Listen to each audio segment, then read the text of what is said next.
Backbiting, of course, is prohibited, irrespective whether in Ramadan or outside Ramadan. However, would a woman who complains to her husband about her mother-in-law, will she be considered as a person who has backbited? Regarding backbiting being haram and the major sin we discussed in the last episode, and there are various hadith and Quranic verses, it's one of the major sins.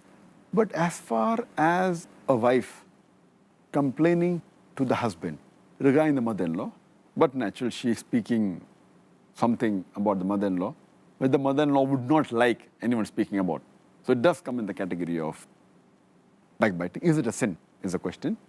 Such incidences where a person complains to someone and thinks and feels that once the complaint is given to the person, maybe there is a correction in action, like a wife complaining to the husband about the mother-in-law, or the wife complaining to the husband about a son, that he is doing so and so things which are wrong. So the husband will correct, being a father of the child. Or maybe one of the two brothers is going and complaining to the father that my brother did so and so thing which is wrong. It's speaking ill about him behind. But that is so that the father can correct the brother. So these things have been permitted. Because the main reason while doing this thing should not be to mock at someone or should not be to belittle anyone, but the main purpose should be that the person who the person is complaining about, there should be correction in act. And if you read the commentary of Imam an-Nawawi, as far as the hadith of Sahih Muslim, which we discussed in the last episode, hadith number 6265, in which the Prophet, peace be upon him, he said that, do you know what is backbiting? And the Sahaba said that the messenger knows the best. So the Prophet said that if someone speaks about another person behind the back which you would not like, that's called as backbiting. And the Sahaba asked, what if I'm speaking about the person is true? The Prophet said, then it will be called as backbiting. If it's false, it will be called as slandering. So based on this, the commentary of this hadith according to Imam an-Nawawi, he said that backbiting, ghibat, in 6 conditions it's permitted. Number 1, he says that if something is told to a ruler of the land or to a judge, complaining against the act of another human being who has done wrong to the person. Maybe he's stolen some wealth from you, taken your property away, or has done injustice to you. So if you go and complain to a ruler or to a judge against another human being, another Muslim, this is permitted because you want the wrong to be undone. So in such cases, ghibat is permitted.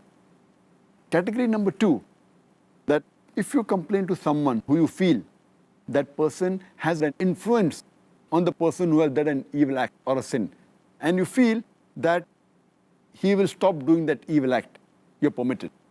For example, if you know of a friend who's very close to the person who done an evil act or done a sin, and if you tell him that your friend has done so and so thing, or drinking alcohol, and you feel that he has an influence on the other person, and he can prevent him from doing the sin, it's permitted to ghibat. So the question regarding the wife complaining to the husband either comes in the first category or the second category. Either it's an injustice done to the wife, or maybe the wife wants to tell the husband that you correct the mother-in-law. It may come in first 2 categories. The remaining 4 categories which Imam an-Nawawi said ghibat can be done. The third is that if you're approaching a mufti or a religious person for some religious advice, so you may say that my father has done so and so act, or my wife has done so and so act, and describe the act, and ask me what should I do. Even in this case, if you avoid naming the father or the mother, or say in the third person, that my friend's father is doing so and so, it is preferable. But in such cases, while taking religious advice or a fatwa for a particular act, it's permissible.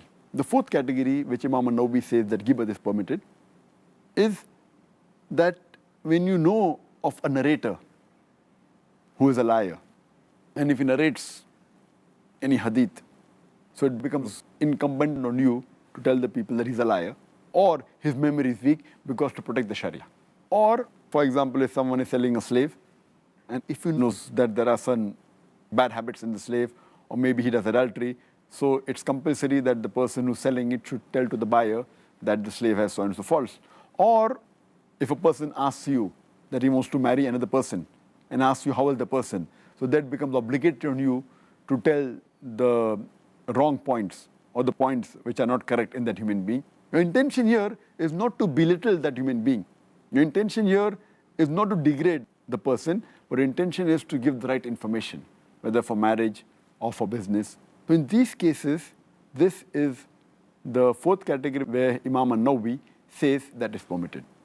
As far as the fifth category is concerned, that if you know a person is doing a major sin openly, like he's drinking openly, or if he's cheating openly, or if he's robbing openly, so then you can tell the public at large that this person is a person who cheats, or a person who robs, or a person who does continuously bid'ah, or there is a religious person who you know, who is giving fatwa and you know that he's not a person who's truthful. So here it's permitted that you can speak against the person.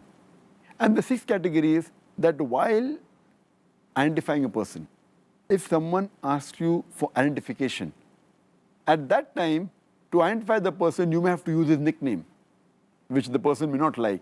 Like you may have to tell that the person who's short, person who's tall.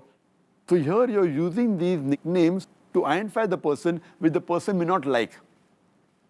Mainly for identification. Here also, if you can avoid this nickname for identification is the best, but if you can't avoid, you can do. Imam An-Nawawi has mentioned 6 categories in which ghibat is permitted. Thank you, Dr. Zakir.